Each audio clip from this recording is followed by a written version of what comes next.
महायुतीतील जालन्याची जागा राष्ट्रवादीकडे गेली तर राष्ट्रवादी कार्यकर्ता सोनं केल्याशिवाय राहणार नाही. राष्ट्रवादी जिल्हाध्यक्ष अरविंद चव्हाण. महायुतीची जागा राष्ट्रवादीकडे सोडण्यात यावी या मागणीसाठी राष्ट्रवादीच्या पदाधिकाऱ्यांनी जालना निरीक्षक वैद्य यांच्याकडे निवेदनाद्वारे मागणी केली होती. राष्ट्रवादी कार्यकर्त्यांची इच्छा आहे की ही जागा राष्ट्रवादीकडे सोडण्यात यावी. जालन्याची जागा राष्ट्रवादीकडे सुटली तर राष्ट्रवादीचा कार्यकर्ता सोनं केल्याशिवाय राहणार नसल्याची प्रतिक्रिया राष्ट्रवादी जिल्हाध्यक्ष अरविंद चव्हाण यांनी आज दिनांक 21 जुलै रोजी दुपारी 4 वाजेच्या दरम्यान केली आहे. जालना महायुतीतून उमेदवारी राष्ट्रवादीकडे सोडण्यात यावं यासाठी काही पदाधिकाऱ्यांनी वैद्यताईकडे पत्र दिलेले आहे की जालना विधानसभेत सोडण्यात यावं. तर तुमची विधानसभेत तयारी कुठपर्यंत आलेली? जालन्यातल्या राष्ट्रवादीच्या जालना जिल्ह्यातल्या तमाम कार्यकर्त्याची इच्छा आहे की जालना विधानसभा मतदारसंघ हा राष्ट्रवादी काँग्रेसला सुटला पाहिजे.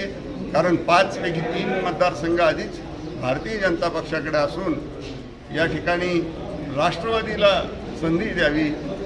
जालना विधानसभेतून ही कार्यकर्त्याची अतिशय जोरदार आणि प्रभावशाली मागणी आणि पक्षानं जर ती संधी दिली तर निश्चित पद्धतीनं राष्ट्रवादीचा कार्यकर्ता तिथं सोनं केल्याशिवाय राहणार नाही, एवढंच मी सांगतो.